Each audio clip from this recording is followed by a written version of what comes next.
اگر آپ نے ابھی تک ہمارا چینل سبسکرائب نہیں کیا تو ابھی سبسکرائب کریں اور بیل آئیکن کو کلک کر کے ہماری لیٹسٹ ویڈیوز کے بارے میں الحمدللہ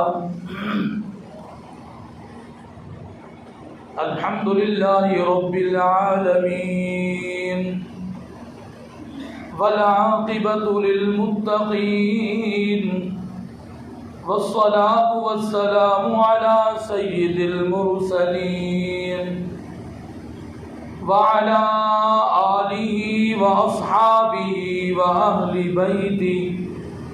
وأهل بيته وذرياته أجمعين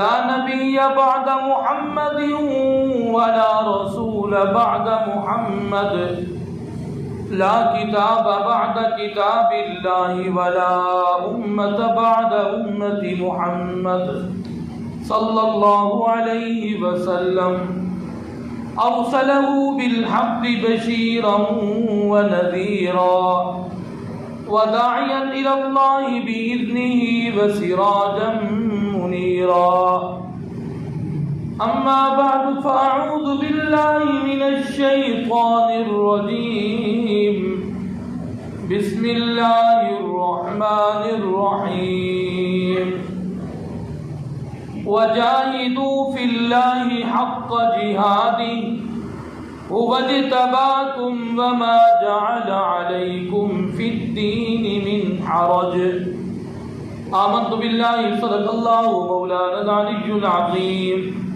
وبلغنا رسوله النبي الصادق الأمين ونحن على ذلك لمن الشاهدين والشاكرين والحمد لله رب العالمين.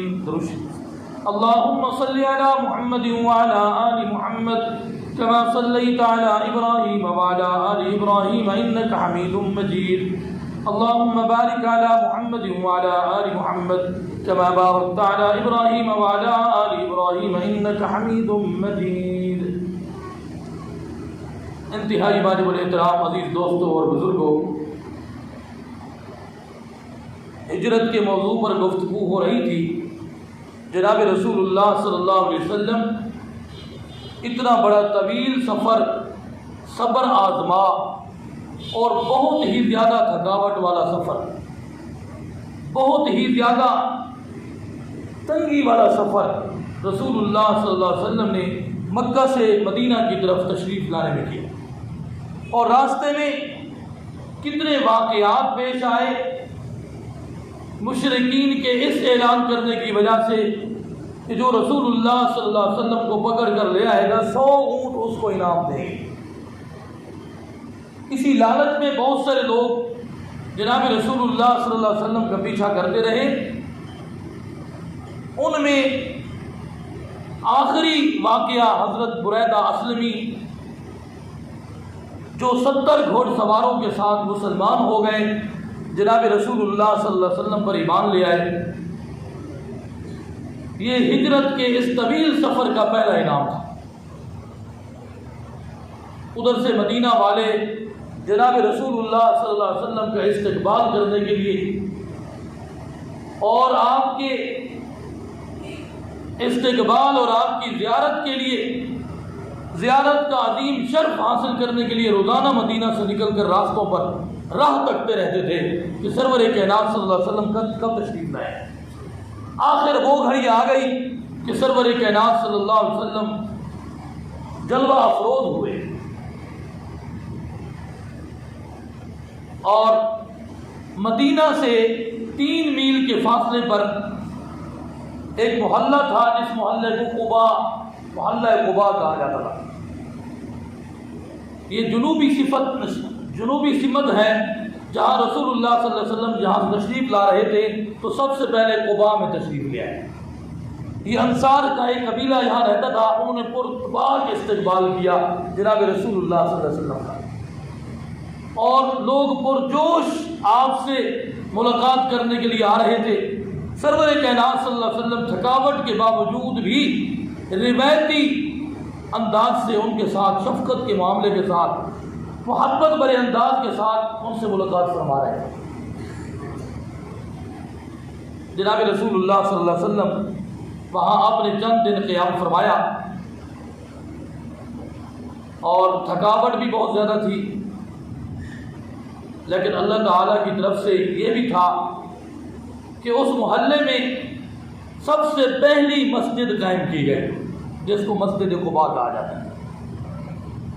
جناب رسول اللہ صلی اللہ علیہ وسلم اس مسجد کے بنانے میں بنفس نفیس خود شریک ہوئے۔ صحابہ کرام بھی پتھر لا رہے تھے، رسول اللہ صلی اللہ علیہ وسلم بھی خود بھی پتھر اٹھا رہے تھے۔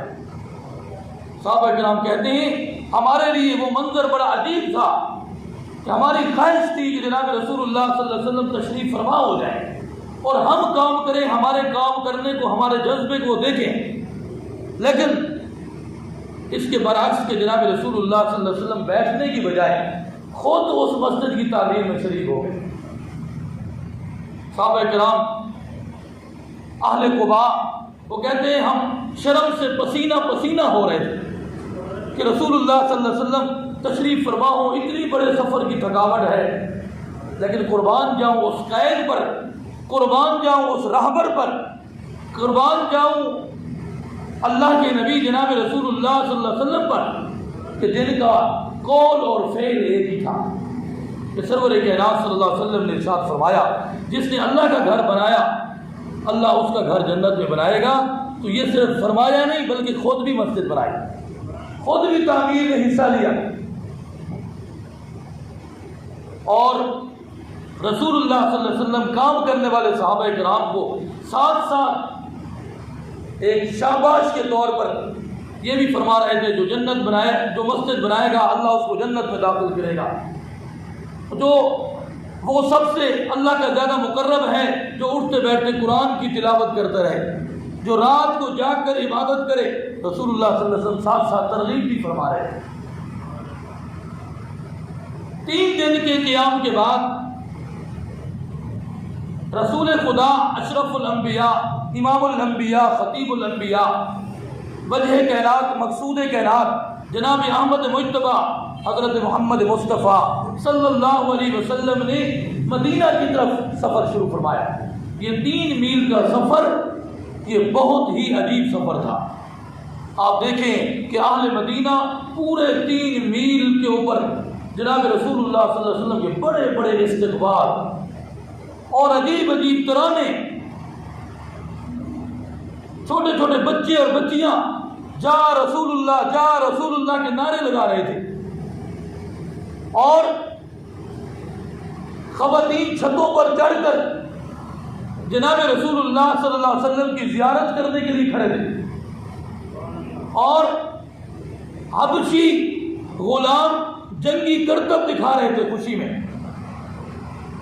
حضرت انس بن مالک رضی اللہ تعالیٰ عنہ کہتے ہیں میں نے اپنی زندگی میں اتنا خوشی والا دن کبھی نہیں دیکھا جو خوشی والا دن جناب رسول اللہ صلی اللہ علیہ وسلم مدینہ تشریف لائے اور مدینہ والوں نے خوشی منائی۔ اتنا بڑا خوشی والا دن میں نے کبھی نہیں دیکھا۔ اور وہ بڑے بڑے ترانے پڑھ رہے تھے، جاء البدر علینا من ثنیات الوداع وجب الشکر علینا ما دعا للہ داعی ایھا المبعوث فینا جئت بامر المطاع، یہ پڑھ رہے تھے طلع البدر علینا من ثنیات الوداع۔ آج ہمارے اوپر وداع کی گھاٹیوں سے ایک چاند طلوع ہے جو 14ویں کا چاند ہے۔ عربی کے اندر بدر جو ہے، بدر 14ویں کے چاند کو کہتے ہیں، اور عام چاند کو قمر کہتے ہیں۔ قرآن مجید کے اندر اقتربت الساعۃ وانشق القمر، جب رسول اللہ صلی اللہ علیہ وسلم نے انگلی مبارک سے اشارہ کیا چاند 2 ٹکڑے ہو گیا تو اس کو قمر کہا گیا ہے، اور 14ویں کے چاند کو بدر کہتے ہیں۔ تو رسول اللہ صلی اللہ علیہ وسلم کے تشریف لانے کو وہ طلع البدر کہتے ہیں کہ رسول اللہ صلی اللہ علیہ وسلم 14ویں کے چاند ہمارے پاس آج وداع کی گھاٹیوں سے تشریف لے آئے ہیں۔ وجب الشکر علینا، ہمارے اوپر شکر کرنا واجب ہے کہ اللہ نے اتنا بڑا انعام ہمیں عطا فرمایا۔ مدینہ والے خوشیاں منا رہے تھے، واقعی ان کی بھی خوشی کہ رسول اللہ صلی اللہ علیہ وسلم کی ذات مقدس کو اللہ رب العزت نے ان کے ہاتھوں میں بطور انعام دے دیا، اور خاک مدینہ بھی رسول اللہ صلی اللہ علیہ وسلم کے قدم کو چومنے کے منتظر تھے. اور سرور کائنات صلی اللہ علیہ وسلم کو اللہ رب العزت نے دکھا دیا محبوب اگر اپنے قدر نہیں کریں گے تو ہم غیروں کو بھی اپنا بنا دیں گے. اگر آپ کے اپنوں نے آپ کی قدر نہیں کی, رشتہ داروں نے قدر نہیں کی, خاندان نے قدر نہیں کی, تو ہم آپ کو ایسے قدر کرنے والے دیں گے دنیا ان کی مثال بھی پیش نہیں کر سکے گی. تاریخ کے اندر صحابہ جیسی مثال ہی تو پیش نہیں کر رہے ہیں کہ سرور کائنات صلی اللہ علیہ وسلم کو وہ دعوت دے کر لے گئے اور انہوں نے اتنا بڑا احترام کیا کہ سب کچھ قربان کر دیا.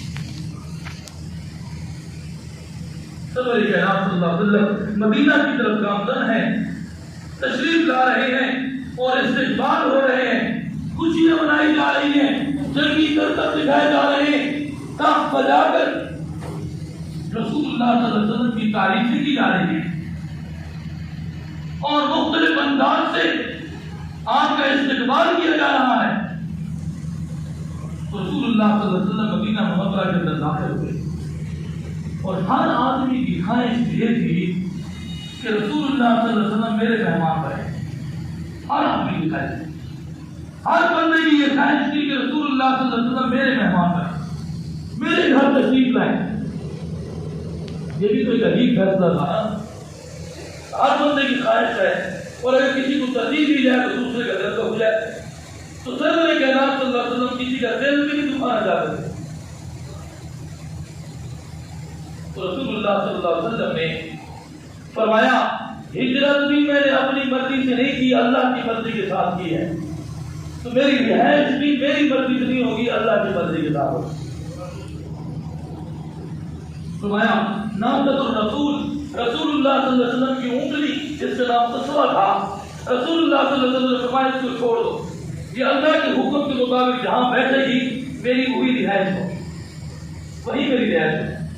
انگلی کو چھوڑ دو. انگلی کو چھوڑ دیا گیا. لیکن آپ دیکھیں کہ صحابہ کرام کی کیا کیفیت ہوگی. سب اللہ کے سامنے دعائیں کر رہے ہیں, اللہ انگلی ہمارے گھر بیٹھ جائے, ہمارے گھر آ جائے. ہماری خواہش یہ ہے. انگلی جلدی جلدی اس جگہ پر آ کر بیٹھی جو مسجد نبوی کا بعد میں صدر دروازہ تھا. وہ سہل اور سہیل دو یتیموں کی جگہ تھی. اس جگہ پر انگلی بیٹھی تو رسول اللہ صلی اللہ علیہ وسلم نے فرمایا اس کو پھر اٹھاؤ. پھر اٹھایا, گھومتی پھر آ کر وہاں بیٹھ گئی. پھر اٹھانے لگے تو وہ نہ اٹھی. رسول اللہ صلی اللہ علیہ وسلم نے فرمایا اب اللہ کے حکم کے ساتھ بیٹھ گئی ہے. اور اسی جگہ جو سامنے جن کا گھر تھا, خوش نصیب انسان, خوش قسمت انسان, رسول اللہ صلی اللہ علیہ وسلم کی محب, رسول اللہ صلی اللہ علیہ وسلم کے عاشق اور آپ سے نہایت ہی محبت کرنے والے محترم حضرت ابو ایوب انصاری رضی اللہ تعالیٰ عنہ, حضرت ابو ایوب انصاری رضی اللہ تعالیٰ عنہ فرض مسرت میں, خوشی میں ایسے بے خود ہو گئے, ایسا خوشی پاٹر ایسے زور سے ہوا ہے. اور اوپر سے جو تمام انگلی کا تجاوز تھا وہ اتار کر لے گئے کہ میرے گھر کے سامنے بیٹھی, یہ میری خوش قسمتی ہے. ایک روایت میں یہ بھی ہے کہ صحابہ کرام اور جن کے نام گھر ساتھ ساتھ ہے انہوں نے بھی رسول اللہ صلی اللہ علیہ وسلم کو دعوت دی آپ ہمارے گھر تشریف چلیں. تو کجاوت چونکہ حضرت ابو ایوب انصاری لے گئے تو رسول اللہ صلی اللہ علیہ وسلم فرمایا انسان وہی رہتا ہے جہاں اس کا کجاوا ہوتا ہے. ایک روایت میں یہ بھی ہے کہ پھر بھی پورا اندازی کی گئی کہ انگلی ایسی جگہ بیٹھی ہے, گھر دور دور ہے نا, کسی گھر کے دروازے کے اندر تو نہیں گئی, تو پورا اندازی کی گئی. پھر بھی پورا حضرت ابو ایوب انصاری تو رسول اللہ صلی اللہ علیہ وسلم وہاں تشریف لے گئے اور یہ ان کے لیے بہت بڑا اعزاز تھا, بہت بڑا اعزاز.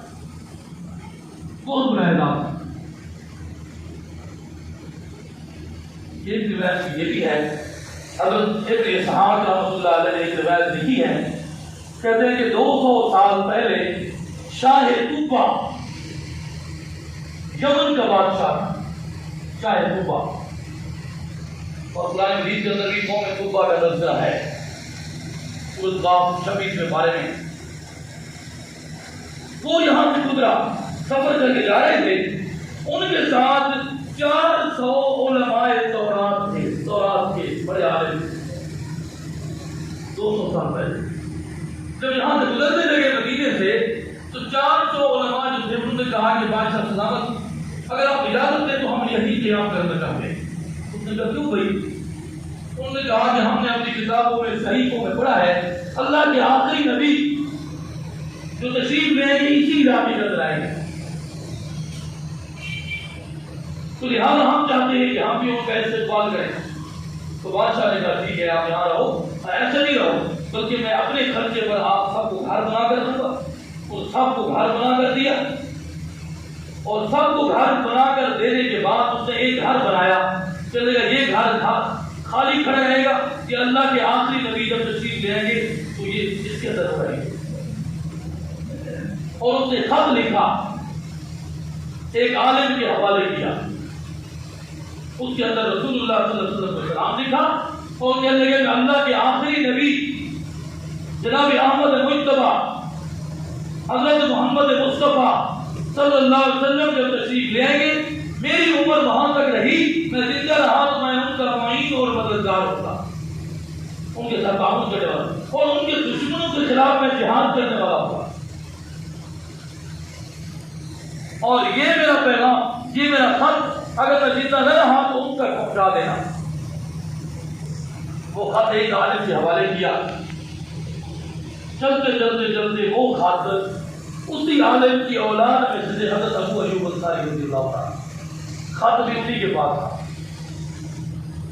اور جو مکان اس نے تعمیر کیا تھا کہ اللہ کے آخری نبی جب ہجرت فرما کر تشریف لائیں گے تو اسی گھر میں رہیں گے, پوری گھر تھا جس کے اندر حضرت ابو ایوب انصاری رضی اللہ عنہ رہ رہے. اتنی مفسرین نے یہاں بہت اہم ترین روپ کا لکھا ہے. وہ فرماتے ہیں اگر ہم یوں کہیں تو بے جانا ہوگا کہ رسول اللہ صلی اللہ علیہ وسلم ابو ایوب انصاری کے گھر نہیں آئے بلکہ اپنے جا رہے ہیں. یہ انہی کا گھر تھا جو بادشاہ نے بنا کر دیا.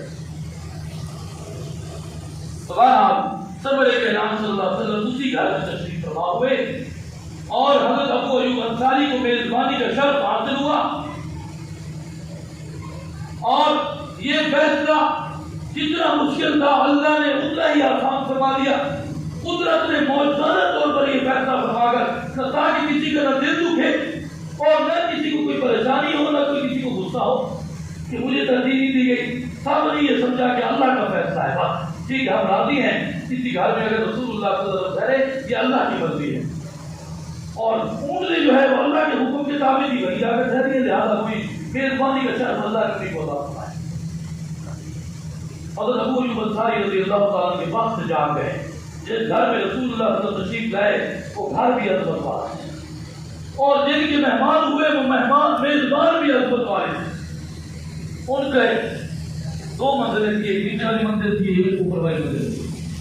رسول اللہ صلی اللہ علیہ وسلم نے حضرت ابو ایوب انصاری کی خواہش یہ تھی کہ رسول اللہ صلی اللہ علیہ وسلم اوپر تشریف رکھے اور ہم نیچے رہیں, کیونکہ رسول اللہ صلی اللہ علیہ وسلم اوپر ہوں گے تو ہم نیچے رہیں گے تو بے ادبی نہیں ہوگی. اگر ہم اوپر رہیں کوئی چھت کی آواز آئے یا کوئی ایسی آواز بے ادبی ہو جائے یا یہ اللہ کے رسول نیچے ہم اوپر بھیجے بے ادبی لگ رہی. لیکن رسول اللہ صلی اللہ علیہ وسلم نے خود فرمایا کیونکہ میرے پاس لوگوں نے آنا جانا ہے, ہر وقت ایمان لانے والے لوگ آئیں گے, زیارت کرنے والے آئیں گے, آپ کے ہاتھ پر بیعت کرنے والے آئیں گے, آپ سے ملاقات کرنے والے آئیں گے, تو لہٰذا اوپر رہنے کی پریشانی ہوگی, ہم نیچے رہتے. تو حضرت ابو ایوب انصاری رضی اللہ تعالیٰ نے اس بات کو قبول کیا بخوشی, اور وہ اوپر رہتے ہوئے اتنی احتیاط سے رہتے تھے کہیں رسول اللہ صلی اللہ علیہ وسلم کان میں تھوڑی سی آواز بھی جائے تو بیعت بھی نہ ہو. یہ ادب یہ اسلام نے ہمیں سکھایا ہے, رسول اللہ صلی اللہ علیہ وسلم نے یہ تربیت فرمائی ہے. اس لیے رسول اللہ صلی اللہ علیہ وسلم نے ارشاد فرمایا الدین کلہ ادب, دین سارا کا سارا ادب کا نام ہے. مسلمان جب مسلمان پر دیوار آئے گا تو اسی وجہ سے آئے گا کہ ان سے ادب ہو جائے گا. آج یہی ہے, بڑوں کا ادب بھی ختم ہو گیا ہے, بڑوں کا احترام بھی ختم ہو گیا ہے. کسی کا احترام نہیں ہے, ادب نہیں ہے, تو وہ ہم سے علم بھی ختم, ہم سے وہ اللہ کی رضا بھی ختم. ورنہ وہ دیکھیا کہ رسول اللہ صلی اللہ علیہ وسلم کے صحابہ قربان جب وہ کہاں, اس کا مقام کہاں. تابعین اور تبع تابعین کی حالت یہ تھی. حضرت امام ابو یوسف رحمۃ اللہ علیہ جو قاضی القضات بنے, چیف جسٹس بنے, وہ خود لکھتے ہیں امام اعظم ابو حنیفہ رحمۃ اللہ علیہ کے پاس میں بیٹھتا تھا پڑھنے کے لیے کتاب کا برق بھی اتنے آہستہ اٹھاتا تھا، اب برق کی آواز پہنچ گئی استادوں کو بے ادبی ہو گئی. اور ساری زندگی وہ فرماتے ہیں کہ میں بغیر اتحیات کی حالت کے اپنے استادوں کے سامنے نہیں بیٹھا. یہ احترام تھا، یہ ادب رسول اللہ صلی اللہ علیہ وسلم سے آیا. تو اس لیے جب ہم زیادہ ختم ہو گیا سب ختم ہو گیا. تو وہ فرماتے ہیں ایک رات سردی کی رات تھی، حضرت ابو ایوب انصاری فرماتے ہیں ہمارا پانی والا مٹکا ٹوٹ گیا اور ہمارے پاس کپڑا بھی ایک تھا اوڑھنے کے لیے. ہم جلدی یہ نہ ہو کہ اللہ کے رسول کی بے ادبی ہو جائے. اسی اوڑھنے والا جو رضائی تھی یا جو بھی کپڑا اوپر ہم ڈالتے تھے وہ کچھ بھی نہیں تھا، پانی کو میں ڈالا تھا، یہ نہ چھاپ سے کوئی ایک قطرہ بھی نہیں بے ادبی ہو جائے. اور ساری رات سردی میں ہم ایسے بیٹھے رہے، باخوشیت میں کوئی ہم پریشان نہیں، اللہ کے رضا پر ہم راضی. اور رسول اللہ صلی اللہ علیہ وسلم کے لیے کھانا جاتا تھا تو رسول اللہ صلی اللہ علیہ وسلم سب سے پہلے کھانا تیار ہو کر رسول اللہ صلی اللہ علیہ وسلم کے پاس جاتا تھا. آپ کھا لیتے تھے بچا ہوا کھانا، پھر شوہر بیوی تلاش کرتے تھے رسول اللہ صلی اللہ علیہ وسلم کی انگلی کہاں لگی ہوگی ہم یہاں سے کھائیں، آپ کا ہاتھ مبارک یہاں سے لگا ہوگا ہم یہاں سے کھائیں. آپ کا بچا ہوا کھانا وہ فرماتے یہ ہمارے لیے بڑا شرط تھا. ایک مرتبہ کھانا رسول اللہ صلی اللہ علیہ وسلم کے پاس کیا اور آپ نے نہ کھایا تو وہ پریشان ہو گئے، اللہ کے رسول ناراض ہو گئے، یہ تو بے ادبی ہو گئی. پوچھا رسول اللہ صلی اللہ علیہ وسلم نے فرمایا اس کے اندر لہسن استعمال ہوا ہے. تو ہم لہسن اللہ کے نبی پسند نہیں کرتا. انہوں نے پوچھا اللہ کے رسول لہسن کیا حرام ہے؟ فرمایا نہیں حرام نہیں، اللہ کے نبی پسند نہیں کرتا. انہوں نے کہا اللہ کے رسول اگر اللہ کے نبی لہسن کو پسند نہیں کرتے پھر ابو ایوب انصاری بھی زندگی بھر پسند نہیں کرے. یہ قربان ہونے والے لوگ تھے، یہ صحابہ کرام تھے. تو اس انداز سے رسول اللہ صلی اللہ علیہ وسلم مدینہ کے اندر تشریف لے آئے اور اس طرح سے استقبال ہوا. اتنا بڑا تکلیف بڑا سفر جناب رسول اللہ صلی اللہ علیہ وسلم نے فرمایا اللہ کے حکم کے مطابق اور اللہ کی مرضی کے مطابق. مدینہ جس کو اللہ نے اتنی بڑی بلندی مقام عطا فرمایا وہ رسول اللہ صلی اللہ علیہ وسلم کی وجہ سے کہ اللہ کے رسول تشریف لے آئے تو مدینہ کو بھی عظمت مل گئی، مدینہ کو بھی شان مل گئی.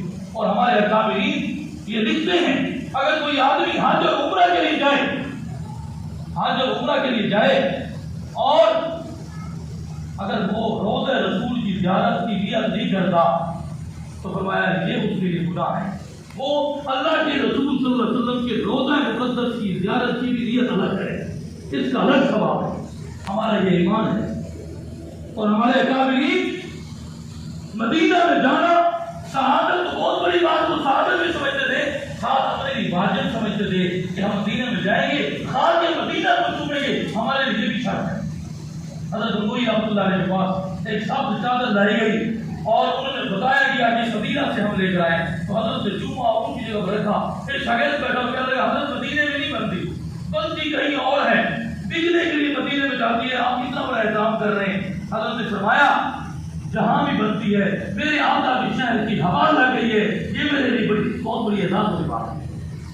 اس لیے ہمارے اکابرین نے ہمیشہ اس بات کو حضرت مولانا قاسم رحمۃ اللہ علیہ مدینہ کے اندر تشریف لے گئے اور کہنے لگے امیدیں تو لاکھوں ہیں، امیدیں تو لاکھوں ہیں، لیکن سب سے بڑی امید یہ ہے کہ وہ سگانے مدینہ میں میرا نام سمائے. جیوں تو میں ساتھ سگانے حرم کے جیوں، مروں تو کھائے مجھ کو مدینہ کے نور پار. تو مطلب ساگر جو ہے وہ کتے کو کہتے ہیں. حضرت میں اگر مدینے میں جاؤں اور مدینہ کے کتوں کے ساتھ میں زندگی بسر کروں تو میرے لیے یہ بھی اعزاز کی بات ہے. اور اگر مدینہ کے مور و مال یعنی پرندے اور جو ہے چڑیا اور جو ہے مرغیاں بھی اگر مجھے کھا جائیں ہو مدینہ کے تو میرے لیے یہ بھی شرط والی بات ہے. تو مدینہ کے اعزاز میں چند اشعار میں آپ کے سامنے رکھوں گا جو میں نے آپ کے سامنے لکھنے کی سعادت حاصل کی ہے. اللہ کی رحمت کا ہے فیضان مدینہ، اللہ کی رحمت کا ہے فیضان مدینہ، ہر ایک مسلمان کی ہے جان مدینہ. سبحان اللہ آپ نے نہیں کہنا، سبحان اللہ نہیں کہنا. اللہ کی رحمت کا ہے فیضان مدینہ، ہر ایک مسلمان کی ہے جان مدینہ. ہے کتنا حسین برتر وزیشان مدینہ، جنت کی زیارت کا ہے سامان مدینہ. ایسا سبحان اللہ سبحان اللہ ہے کتنا حسین برتر وزیشان مدینہ، جنت کی زیارت کا ہے سامان مدینہ. چلتی ہے جہاں سے یہ ہدایت کی ہوائیں، چلتی ہے جہاں سے یہ ہدایت کی ہوائیں، ہے پیارے نبی کا وہ گلستان مدینہ. ہوتے ہیں خیالات